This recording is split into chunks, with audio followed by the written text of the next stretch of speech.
우리 중앙지방법원장님, 네. 예. 예. 방금 어느 여당 의원님께서 야당 대표에 대한 공개 재판 뭐 필요성을 제기했는데 동의하십니까? 제가 그에 대해서 구체적으로 언급하면 담당 재판부의 관련 결정이 영향을 미칠 우려가 있어서 예, 부적절할 것 알겠습니다. 같습니다. 아마 이명박 전 대통령, 박근혜 전 대통령 사례를 방금 드시는 것 같던데 그 전직 대통령들은 국민 누구나 공감하는 국정농단 사건, 부정부패 사건 아니었습니까? 어느 누구도 이의가 없는 그런 사건이었기 때문에 당연히 공개 재판 예외적으로 허용했던 그게 타당할 수 있지만 지금 야당 대표는 70명의 검사를 동원해서 3년째 탈탈 터는 수사를 했고 정치 탄압의 희생물로 지금 인식이 되고 있는 그 상황 아닙니까? 근데 법정에 계속 불려다니면서 법정에 앉아서 재판받고 있는 장면을 노출시키라는 것은 그건 굉장히 인권 침해적인 주장이기 때문에 참 동의하지 못한다는 점을 말씀드리는데 어떻습니까? 예, 계속 말씀드렸듯이 이번 재판장 허가사항이고 재판사항입니다. 알겠습니다. 재판부에서 피고인의 의사를 고려하고 공공이익과 피고인의 사익을 비교 형량해서 예. 잘 판단하실 것으로 생각합니다. 알겠습니다. 네. 그리고 이제 또 재판 지연 문제를 방금 지적을 하시던데 지금 재판이 지연되고 있는 것은 검찰이 수백 명, 한 4,500명 될 겁니다. 합하면 그런 증인들을 계속 제시를 하고 무리한 수사, 무리한 공판 진행을 하다 보니까 증인이 많아서 늦어지는 것이지 지금 국감기간 중에도 성실하게 재판에 임하고 있는 피고인의 탓을 하는 것은 굉장히 책임전가라는 생각이 들기 때문에 국민들의 오해가 없기를 바라는 마음으로 우리 중앙법원장님께 질문을 드렸던 것입니다. 네. 참고해 주십시오. 네, 감사합니다. 우리 수원 고법원장님께 질문을 좀 드리겠습니다. 우리 수원 지법원장님께도 이어질 질문이기 때문에 조금 같이 들어주시면 좋겠습니다. 수원지법 그 1심에서 대북 송금 사건으로 이화영 부지사를 좀 앉아 계십시오. 나중에 제가 요청드리겠습니다. 이화영 그 부지사를 유죄 선고를 했습니다. 그래서 지금은 고법의 항소심에 가 있지 않습니까? 근데 이 사건은 김성태 쌍방울 회장 김성태의 진술이 결정적인 역할을 했던 사안입니다. 근데 유죄가 1심에서 선고된 이후에 법정 밖에서 또는 그 이후에 제시되는 수많은 증거들이 나오고 있습니다. 예를 들면 1심 판결 이후에 필리핀 마닐라에서 돈을 받았다는 그 북한의 리오남, 그 사람은 범죄 현장에 온 적도 없다는 증언들이 수없이 나오고 있습니다. 그리고 검찰은 어떤 검찰 수사에 협조를 했던 김성태에 대해서 봐주기 수사로 일관을 했고 주가 조작 사건, 국가보안법 사건은 아예 기소도 않으면서 진술 협조를 끌어냈습니다. 그리고 또 재판 이후에 김성태가 증인을 매수했다. 즉 안부수라는 중요 참고인 여기를 자기 말을 지지하게 만들려고 그 딸에게 오피스텔을 제공했다는 또 증거가 나옵니다. 그리고 검찰이 끝내 1심 법원에 제출하지 않았던 자료가 뭐냐면 김성태, 안부수, 이화영을 같은 검사실에서 21번이나 소환을 했던, 그래서 진술을 마칠 기회를 줬던 이 부분을 자료를 계속 안 냈습니다. 뒤늦게 어쩔 수 없이 항소심에 가서야 자료를 냈습니다. 이런 것들을 생각하면 항소심에서 정말 좀 신중하게 재판을 해 주셔야 하는 것 아니겠습니까? 그래서 이런 외부의 문제점, 지적이 있다는 것, 우려하는 견해가 많다는 것에 대해서 우리 원장님께서 한번 재판부의 의견을 좀 전달 좀 해주시면 좋겠습니다. 이것은 재판에 대한 간섭이 아니고 사법행정 차원에서 외부의 국민의 목소리를 전달하는 것, 이런 것은 문제가 없는 것 아니겠습니까? 예, 의원님의 지적을 잘 검토를 해서 재판부에 전달할지 여부에 대해서 검토를 해보겠습니다. 그러면은 원장님께서 직접 전달하시기가 그렇게까지 곤란하시다 온다면 오늘 국회 이 방송 녹화물을 한번 봐라, 이렇게만 전달해 주셔도 좋겠습니다. 방송 보라는 말씀은 하실 수 있는 것 아니겠습니까? 예, 알겠습니다. 예. 수원 법원장님 잠시 나와주시면 고맙겠습니다.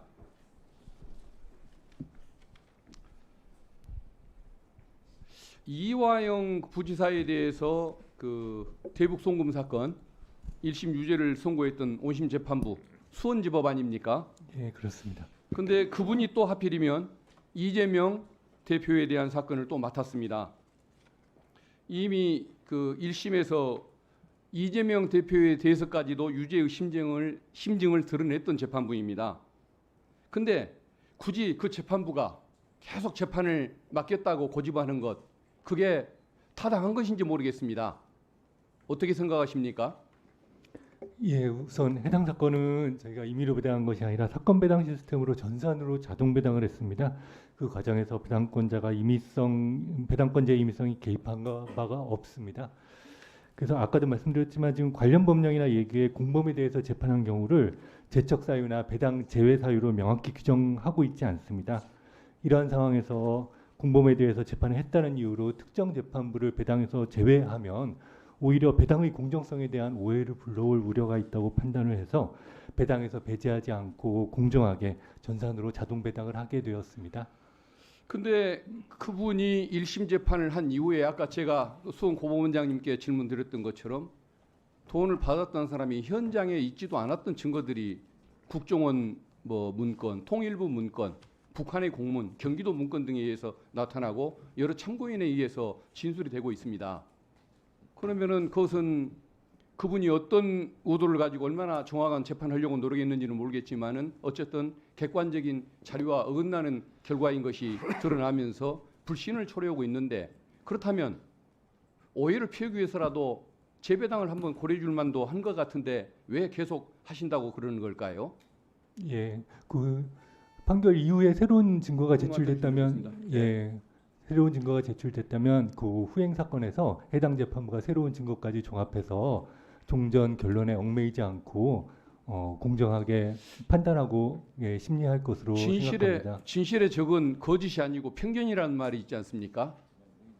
그 정도의 편견을 가지고 있으면 그걸 깨는 것이 얼마나 쉬운 일일지 저는 좀 우려스럽습니다. 어쨌든 그 법적인 회피 사유가 규정에 명백하지 않은 것들도 재배당하는 사례가 좀 있지 않습니까? 오해를 피하기 위해서 그런 예, 사례들이 있는 통계를 봤는데요. 그런 사유가 없다고는 말씀드리진 못할 것 그러니까 같습니다. 그런 사례가 있는 것을 옛날에 어느 의원님이 제기해서 그런 사례를 봤는데 이것들도 좀 그런 식으로 재배당을 하는 방안에 대해서 한번 좀 조언을 해주시면 어떨까 싶습니다.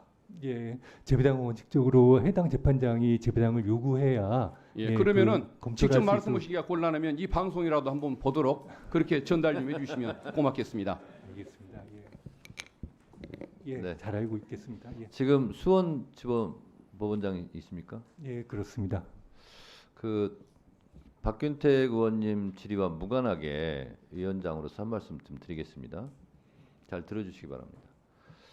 우리가 국민의힘은 어쩔지 모르겠습니다만 많은 국민들께서 검경 수사권 분리, 독립도 얘기하고 또 검사의 수사 기소 분리도 주장을 합니다.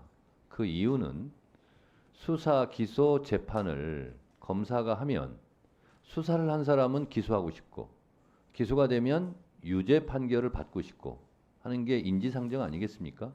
그래서 그거를 분리하는 것이 민주주의에 맞다 이런 거 아니겠습니까? 큰 틀에서 보면. 그런데 한 사건을 내가 재판을 했어요. 그리고 상대방 피의자 쪽에서는 억울하게 지금 재판을 당했다 이러고 있어요. 근데 그와 유사한 사건을 같은 판사가 판결을 한다면 판사도 신이 아니거든요. 그러면 여러 가지 편견을 가질 수 있고 선입견을 가질 수 있습니다. 저는 그래서 재판에 대한 유불리를 떠나서 이런 경우는 다른 판사가 재판을 하는 것이 맞지 않나 이런 생각이 드는데 이거는 신급제도하고도 똑같습니다. 예를 들어서 1심 판사가 그 똑같은 사건을 승진의 개념은 아니겠지만 고등법원 판사가 돼가지고 자기가 판결한 걸 똑같이 2심에서 판결한다면 1심과 달리 판결하면 본인이 1심에서 잘못 판결했다는 것을 스스로 인정하는 꼴이 된데 그게 될 수 있겠느냐 이런 문제가 발생하거든요. 그래서 저는 재판부의 관례나 제도 이런 것도 중요하겠지만 실제로 이런 경우는 실제로 오해 소지도 있기 때문에 그걸 불식시키기 위해서라도 저는 자동 배당됐기 때문에 우리는 할 일 다 했다. 이렇게만 말씀하시기에는 좀 무리가 있는 사안이 아닌가. 저는 그렇게 개인적으로 생각을 합니다. 그래서 이거는 법원에서 잘 스스로 판단해 볼 문제가 아닌가 이런 생각이 들고 이번 사건뿐만 아니라 다른 여타의 사건도 저는 마찬가지라고 생각을 합니다. 컴퓨터로 자동 배당을 했겠죠. 그렇지만 그것이 이런 문제가 있다. 그러면 그거를 다시 수정할 수도 저는 있는 문제다 이렇게 생각을 합니다. 참고해 주시기 바랍니다. 네. 아니 저는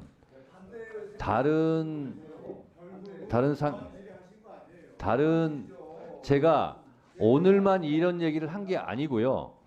헌재든 아니면 대법원이 할 때 이런 얘기를 몇 차례 한 적이 있습니다. 네. 그래서 오해는 없기 바랍니다. 네. 수고하셨습니다. 윤준 서울고등법원 원장님. 만약에 고등학교 선생님이 있습니다. 근데 수능 시험 감독관에 이제 들어갑니다. 자동 배정을 했어요. 근데 하필이면 그 본인의 딸인 아들이 시험 보는 교실에 자동 배정이 됐습니다. 시험 감독관으로. 그러면 자동 배당 됐으니까 나는 아무 문제 없다. 내가 내 딸인 아들이 시험 보는 그 교실에 가서 시험 감독관을 하겠다. 그러면 의심의 여지, 오해 소지가 있습니까, 없습니까? 오해 소지가 있을 수 있습니다. 네, 그렇습니다. 그러니까 이 수원지법에서 자동 배당했다고 그것이 모든 것에 방패가 될 수 없고 맞는 키가 될 수는 없습니다. 저는 이것은 상식적인 문제이고 인지상정의 문제이다. 저는 그렇게 생각을 합니다. 참고하셨으면 좋겠습니다. 가운데줄 물결랑. 저는 중랑구입니다. 이름을 가운데줄 물결랑이라고 하죠. 이쁘지 않습니까? 그래서 오늘 한번 제가 19대 법사위에서 그렇게 이야기했는데 왜 요즘은 의원님 가운데중 물결랑 이야기를 안 하세요? 이렇게 이야기하더라고요. 그래서 오늘 가운데중 물결랑 중랑구갑 국회의원 서영교입니다. 수원고등법원장님 저 아시죠? 예, 알고 있습니다. 개인적으로 아시나요?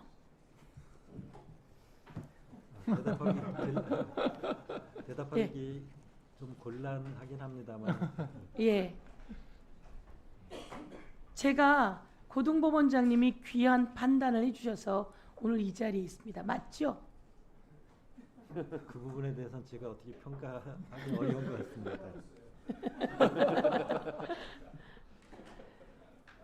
정말 검찰은 정치인이 얄미우면 기소합니다. 그리고 망신을 톡톡히 줍니다. 온 세상에 망신을 주지요.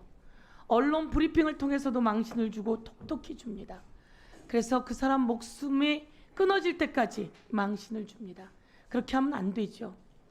그런데 법원이 그 어려운 속에서도 법원이 올바른 판단을 해줘서 국민을 위해 일할 수 있게 해주는 기회를 주고 있습니다. 그래서 법원만큼은 독립적이어야 하고 중립적이어야 하고 그리고 삼권 분립이어야 한다.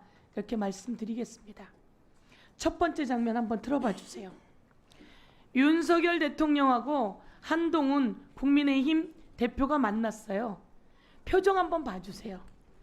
저게 여당 대표하고 대통령이 만나는 자리인가요? 대통령 표정은 왜 저런가요? 그리고 저 장소 한번 봐보세요. 이재명 대표하고 윤석열 대통령이 영수회담할 땐 저렇지 않았어요. 양쪽에 태극기도 있고 대통령실 봉안기도 있었어요. 그런데 얼마나 무시하면 한동훈 대표랑 저런 자리에서 만날까요? 그리고 딱 둘만 만났을까요? 아닙니다. 윤석열 대통령은 정진석 비서실장을 데리고 나와서 그것도 자기 옆에 앉히지 않고 한동훈 대표 옆에 앉혔어요. 국민들이 언론이 전부 다 이야기했습니다. 한동훈 윤석열이 4시 반에 만난다. 노래를 불렀어요. 무슨 성과를 볼 것인가. 근데 아무 성과가 없다. 맹탕이다.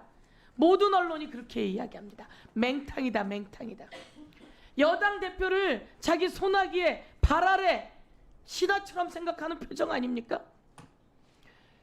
둘이 만난 다음에 대통령이 그랬다는 거예요. 브리핑 좀 잘해달라고. 근데 한동훈 대표가 브리핑하지 않고 왔습니다. 한동훈 대표가 브리핑할 서열입니까? 대통령은 왜 이러는지 모르겠어요. 대통령 지지율은요 바닥을 쳤습니다. 여론조사 꽃에 의하면 10%대로 떨어졌습니다. 이런 대통령이 도대체 뭐가 그렇게 기세가 등등해서. 그리고 다음으로 넘겨봐 주세요.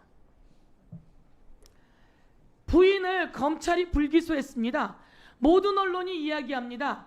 권력 앞에서 작아지는 검찰이라고. 그리고 동아일보가 그렇게 이야기했습니다. 중앙일보는 여론의 역풍이 안 불겠나 이렇게 이야기하고요. 조선일보는 이제 김 여사 문제는 검찰을 떠나서 국민의 손으로 정치의 영역으로 갔다 이렇게 이야기합니다. 대표적인 조중동이에요. 조중동이 마음이 떠났어요. 조중동의 사설이 대통령 후려치기 바쁩니다. 아무리 권력이 센 대통령도 국민이 세워주고 국민의 목소리에 귀 기울이지 않고 국민을 제압하려고 한다면 국민이 그 대통령 엎어버리는 겁니다. 주가 조작을 했는데 모두 다 처벌받는데 왜 대통령의 부인만 예외지요? 다시 한번 넘겨봐 주세요. 대통령 부인이 기소되지 않은 이유는 무엇이라고 이야기하냐면 잘 모르기 때문이라고 이야기를 합니다. 전반적으로 기억이 잘 나지 않는다. 우리 서울고등법원장님, 주가 조작이 명백해요. 재판 과정에서 다 나왔어요. 잘 기억이 나지 않으면, 피의자가 잘 기억이 나지 않으면 어떻게 해야 되나요? 기억이 날 수 있게 이 기억이 안 나는 게 맞는지 압수수색을 통해서 증거를 확보해야 되겠죠. 그런데 이 윤석열 정부 들어와서 이 검찰은 김건희 여사를 향해서 휴대폰도 한번 압수수색 영장 청구하지 않고 주거지도, 사무실도, 자동차도, 김건희만이 아니라 김건희 엄마도, 김건희와 김건희 엄마가 23억 수익을 봅니다. 자그마치 23억. 권오수는 얼마의 수익을 봤을까요? 민태규는요, 이종호는요, 그 유명한 그 공범들은 수익을 못 봤어요. 왜? 엑시트를 못했어요. 그런데 김건희는 23억을 수익을 봅니다. 왜? 여왕벌처럼 앉아서 언제 무엇을 하는지 잘 조정하다가 잘 빠져나오는 겁니다. 그런데 휴대폰도, 자동차도, 주거지도, 사무실도, 그 흔한 PC도 압수수색하지 않고 무혐의를 친 겁니다. 이러니 대한민국이 발칵 뒤집혔고 조중동이라고 하는 언론도 발칵 뒤집힌 겁니다. 우리 서울중앙지법원장님, 네. 혹시 전현민이라고 아십니까? 공부하고 오셨을 거 아니에요. 전현민. 잘 모르십니까? 네.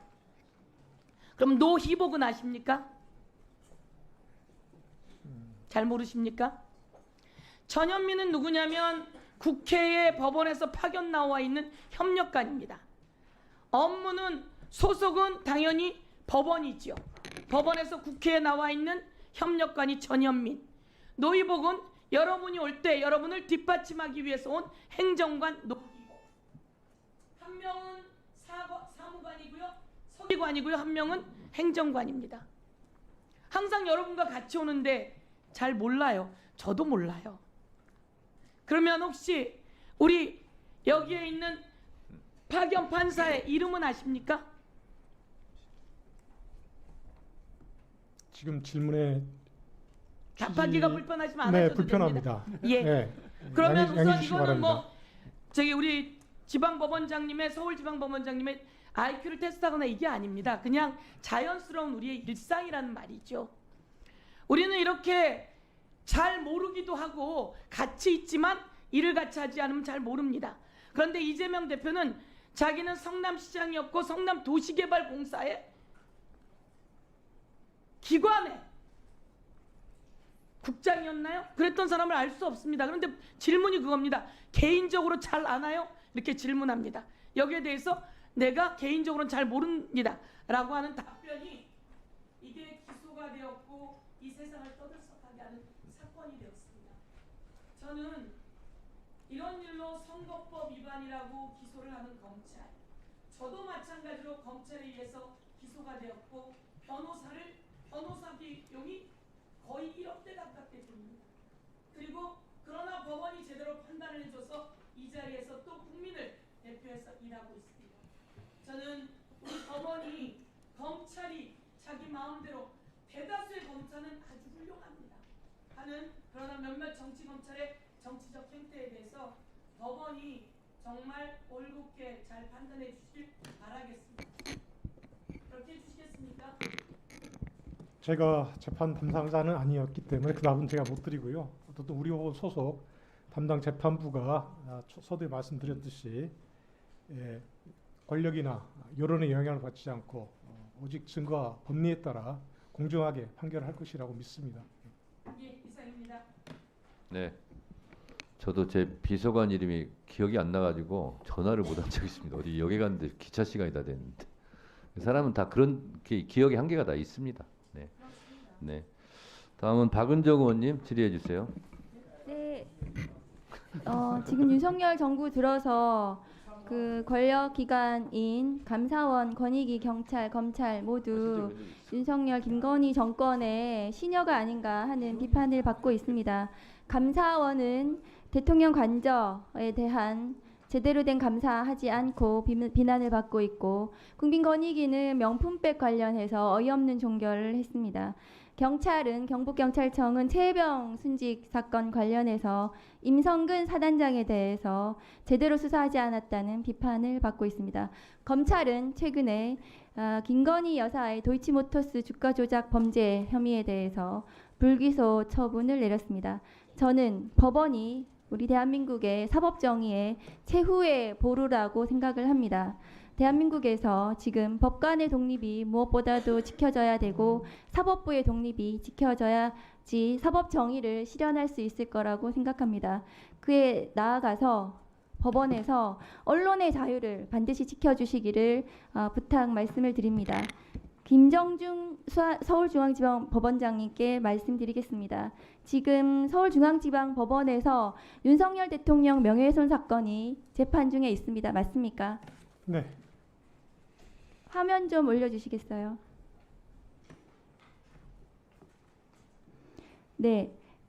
지금 서울중앙지방법원에서 재판 중인 윤석열 대통령 명예훼손 관련해서 언론사들에 대한 무자비한 압수수색이 있었습니다.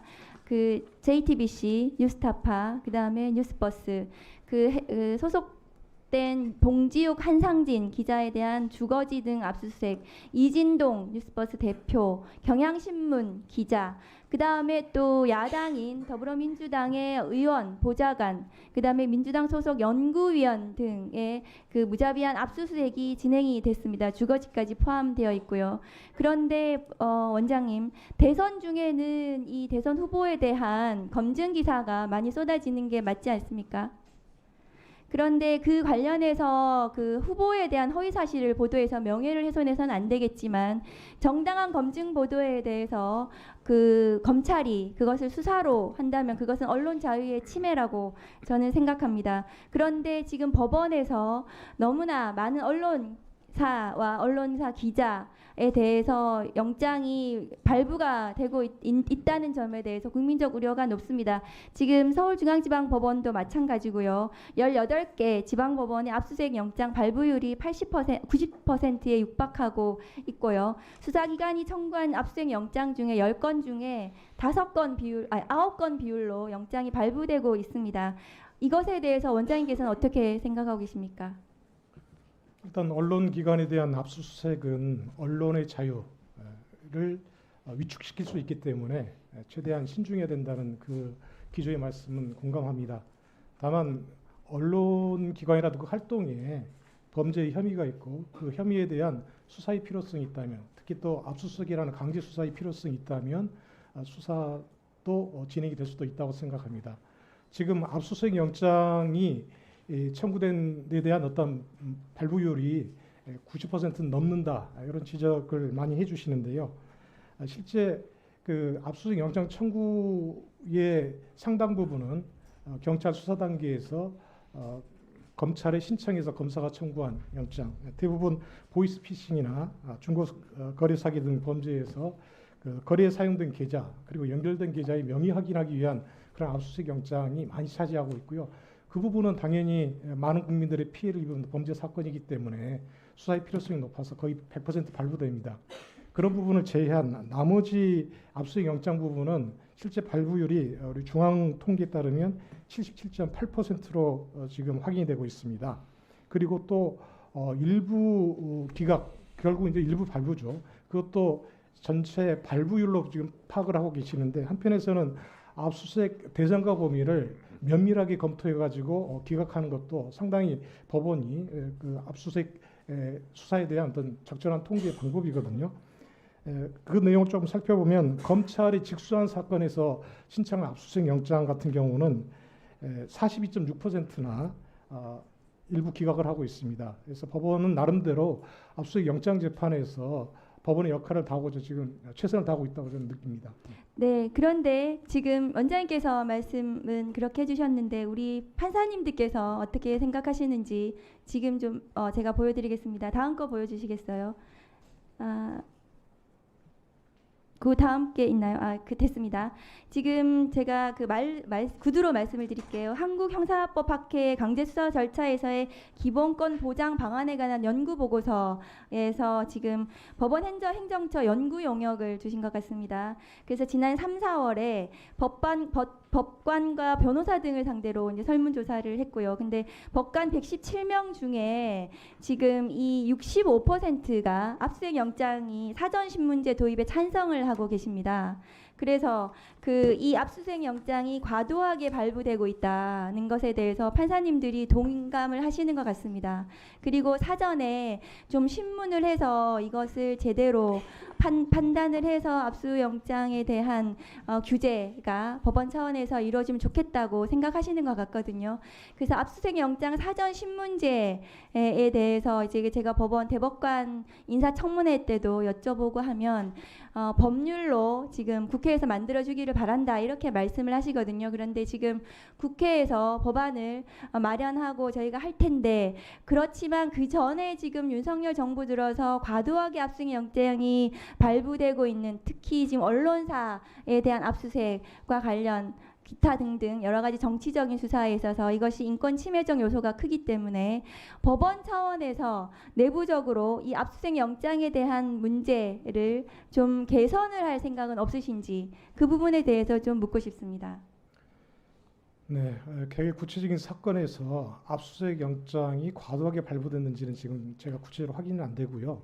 지금 전체적인 통계 수치를 보고 그러지 않을까 하는 그런 추측이 지금 나오는 것이고 그런 통계적 수치에 비춰보면 그런 어떤 비판적인 시각이 충분히 가능하다는 생각합니다. 그래서 기회가 된다면 그 관련 영장 전담 판사님 등을 통해 드리고와 같이 이 통계적인 문제가 그러니까 발부율이 높다는 이 문제가 과연 법원의 역할 부족에 의한 것인지 아니면 개개 사건에 대해서 적정하게 영장 재판했는데 결과적으로 나온 수치에 불과한 것인지 한번 검토해보고 논의하는 자리를 갖고자 합니다. 원장님께서는 그러면 지금 발부되고 있는 서울중앙지방법원에 한정해서 말씀드릴게요. 그 영장이 과도하지 않다 이렇게 생각하시는 거네요. 단정할 수는 없습니다. 통계적 수치에 비춰보면 그러한 시각이 있을 수 있기 때문에 그렇지 않다라고 제가 말씀 못 드리지만 아까도 말씀드렸듯이 그 검찰 직수 청구 사건, 검찰 직수 사건에서의 압수수색 영장 청구 사건에 있어서는 40몇 % 정도 일부 기각을 하고 있는 것을 보면 수많은 어떤 기록들 가운데에서 영장 심사를 그래도 열심히 최선을 다하고 있지 않나 그런 점도 있다는 말씀 드린 겁니다. 네, 이상. 예, 질의하셨는데 국민의힘 의원님들이 또 저한테 말 많다고 뭐라고 하실지 모르겠는데 관련해서 한 말씀 좀 드리겠습니다. 자, 이거 꼭 필요한 얘기입니다. 한 1, 2분만 하겠습니다. 바이든 날리면 사건이 터졌을 때 그때 MBC 기자하고 제가 저녁을 먹기로 돼 있었습니다. 그래서 아침에 의원님 오늘 식사 일정 맞죠? 맞습니다. 문자 한번 딱 주고받았어요. 그런데 그 바이든 날리면 사건이 터졌고 그 보도한 기사를 이제 수사를 하기 시작했습니다. 저하고 문자 주고받은 게 한 번 있었죠. 검찰에서 압수수색 영장 통신조회 이걸 신청을 했어요. 통신영장. 그 영장이 날라왔어요. 보니까 제가 완전 주범이고 영장 보면 제가 징역 한 10년을 받아야 돼요. 그 통신조회 다 했어요. 아무것도 없이 그냥 끝났죠. 그런데 판사가 그 영장을 내준 거예요. 검사가 청구한 압수수색 영장에 보면 제가 완전히 뒤에서 다 배후 조종했고 다 한 거예요. 그래서 제가 그때 느꼈던 것이 검사가 그러는 것도 이해가 안 가지만 법원의 영장 판사가 그걸 읽어보고 영장을 발부하는 것 자체가 저는 좀 이해가 안 갔어요, 개인적으로. 그래서 압수수색 영장이 오면 영장 판사가 과연 이걸 읽어보고 영장을 발부할까?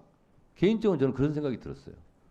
그래서 압수수색 영장을 칠 때는 인신구속은 진짜 신중해야 되는 거 아닙니까? 헌법 12조에 따라서 그냥 발부하는. 그러니까 자판기 영장 발부 아니냐. 그래서 압수수색 사전심의제가 필요하다라고 제가 계속 주장하고 있는 거예요. 이런 부분도 참고해 주셨으면 좋겠습니다. 다음은 이건태 의원님 질의해 주세요. 네, 경기 부천시병 출신 이건태 의원입니다. 수원 법원장님께 좀 여쭤보겠습니다.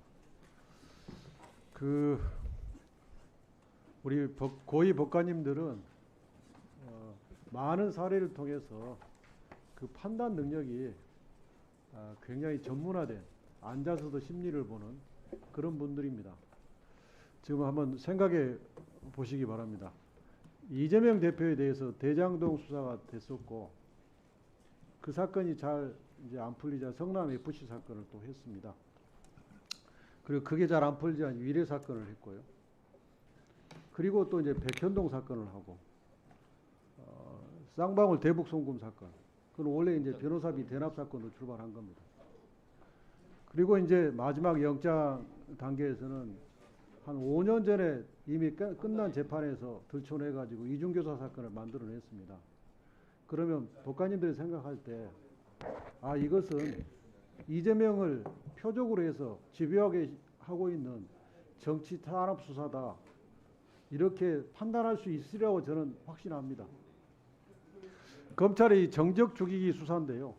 이 수사 및 기소 여기에 대해서 법원이 제동을 걸어주셔야 됩니다. 과거 독재 시대, 권위주의 시대 때 법원이 제동을 안 걸어줘가지고 심지어 사형까지 당하는 케이스가 있었고 얼마나 많은 인권 탄압 사례가 있었습니까? 그로 인해서 재심 판결하면서 법관들이 사과도 하고 그랬잖아요. 근데 지금의 민주주의 수준은 굉장히 높지 않습니까? 저는 얼마든지 법원이 인권의 최후 보루로서 역할을 해 주실 거라고 기대합니다. 아무리 사회적 지위가 높은 사람이라도 재판장에 서면 법원의 재판장님의 공정한 판단을 간절히 바라는 그런 취약한 존재일 수밖에 없습니다. 제발 우리 고위 법관님들께서 이 점을 유념해 주셨으면 합니다. 형사소송법에 보면 전심 재판에 관여한 법관은 제척 대상이지 않습니까? 수원 법원장님? 예, 그렇습니다. 제가 생각할 때 이 취지는 예단을 방지하고 그래서 무죄추정의 원칙에서 이 법 조항이 나왔다고 보이고 또 공소장 일본주의하고 맥을 같이 한다고 생각합니다. 맞습니까? 예, 그럴 것 같습니다. 네. 그러면 공범에 대해서 이미 유죄 판결을 내린 재판장은 이제 그 공범으로 새로 기소된 피고인은 무죄를 다투는데 이 피고인 입장에서 봤을 때 이 법관은 예단을 가지고 있는 법관입니까? 아닙니까? 예, 아까도 말씀드렸지만 같은 사건이 아니기 때문에 제척 사유는 아닙니다만 아니 제가 일반인 법조항을 입장에서는- 묻는 게 아니라 예단을 갖고 있느냐 아니냐를 그걸 묻는 겁니다. 그러니까 일반인 입장에서는 그렇게 생각할 수 있을 것 같습니다. 대단히 실례지만 실례해서 가정을 해봅니다. 우리 법원장님의 가족이 이런 이제 새로 기소된 공범의 재판에서 유죄 판결을 선고한 재판장의 재판을 받게 됐는데 무죄를 다투고 있다. 그럴 때 그 가족한테 비록 공범에 대해서는 유죄 판결을 선고했지만 그래도 네가 열심히 하면 무죄 받을 수 있다. 감히 이렇게 말할 수 있겠습니까? 가족이라면. 예, 가정적인 일이라 제가 말씀드리기 어려운 그래, 점 그렇게 양해해 말할 수 주시기 없지 바랍니다. 않습니까? 우리 누구라도 회피하고 싶지 않습니까? 왜? 나는 무죄를 다투는데 재판장이 이미 유죄 판결을 선고한 재판장한테 재판을 받으라고 하면 그게 공정한, 헌법이 보장하는 공정한 재판을 받을 기회를 보장하는 게 아니지 않습니까? 좀 너무 답답합니다. 왜 이 문제를 법원이 지혜롭게 해결을 하지 못하는지 잘 모르겠어요. 제가 이제 변호사 생활 한 10년 했는데요. 제 결론은 변호사는 주관적 타당성, 주관적 정의를 추구하고 검사는 객관적 정의, 객관적 타당성을 추구하는데 법관은 보니까 구체적 타당성, 구체적 정의를 추구하더라고요. 그러면 이재명 대표 이 쌍방울 대북 사건에서 재판을 안 받겠다는 것도 아니고 예단이 없는 재판장으로 하여금 재판을 받게끔 해달라는 건데 왜 이 문제를 법원이 지혜롭게 해결하지 못하는지 저는 정말 이해가 안 됩니다. 법관 등의 사무분장 및 사건 배당에 관한 예규 제10조의 3 재척 사유 등으로 인한 배당의 특례라는 조항이 있어요. 거기에 제1항 제2호에 검사로 재직한 경력이 있는 법관이 검사로서의 수사 등에 관여한 형사사건, 또 3호 변호사로 재직한 경력이 있는 법관이 소속했던 법무법인이 수임한 사건, 이것은 그 담당 재판관은 재척하도록 되어 있습니다. 그런데 이 재척 사유는 형사소송법 규정이 없어요. 법원이 예규로서 노는 거예요. 그러면 방금 제가 말한 케이스, 공범에 대해서 이미 유죄 판결을 선고했는데 새로 기소된 피고인은 무죄를 다투고 있다. 그 케이스는 왜 여기 안 넣은 겁니까? 실질을 따지면, 본질을 따지면 아무런 차이가 없지 않습니까? 저는 제발 법원이 이 문제를 정말 좀 지혜롭게 해결해 주셨으면 좋겠습니다. 예, 위원님이 말씀하신 사항 충분히 검토를 해가지고 개선할 점이 없는지 숙고해 보도록 하겠습니다. 수원 고등법원장님께 묻겠습니다. 예. 예, 들어가십시오. 죄송합니다. 예. 지금 이제 이재명 대표의 그 1심 재판부께서 준비기일 때 이렇게 말씀하셨어요. 같은 재판에서 이미 증인신문을 마친 증인을 다시 부를 필요가 있느냐? 사실관계하고 쟁점이 공유된다. 이 말을 듣고 변호인들은 깜짝 놀랐습니다. 결국 이화영 1심 재판 때 불렀던 증인을 다시 부르지 않겠다는 취지로 읽히거든요. 그러면 이 재판부를 제 입장에서는 과연 이걸 공평한 재판을 기대할 수 있는지 대단히 걱정됩니다. 우리 고등법원장님 의견을 좀 듣고 싶습니다. 그 다른 재판부의 그 의중을 제가 알 수는 없고요. 아마 그 일반적으로는 1분만 더 주십시오. 예, 일반적으로는 그 피고인이 달라지면은 그 쟁점도 달라질 수도 있고 하기 때문에 그 무엇라고 제가 대답하기 굉장히 어려운 처지에 있습니다. 그리고 제가 고등법원에서 형사 항고 사건을 맡고 있는데 혹시 그 사건화가 된다 그러면 처리도 할 수도 있기 때문에 제가 이 자리에서 말씀드리는 거는 좀 곤란하다고 생각합니다. 예, 이른바 금반원의 원칙을 빗대서 제가 좀 여쭤보겠습니다. 이 쌍방울 대북 송금 사건은 수원지검에서 중앙지검으로 이송을 해가지고 검찰이 이송하는 순간 수원지법이라는 관할을 버린 겁니다. 이송해서 백현동 사건도 이송했어요. 그 다음에 위정교사 사건을 새로 인지해가지고 묶어가지고 영장 청구했다가 기각되니까 다시 수원지검으로 돌려왔어요.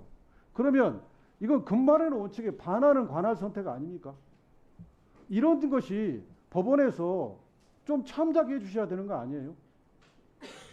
우리 고등법원장님 말씀 주십시오. 지금 말씀하신 것이 재판의 쟁점이 된다면 해당 재판부에서 잘 검토를 해서 독립적으로 결정을 할 것으로 믿고 있습니다.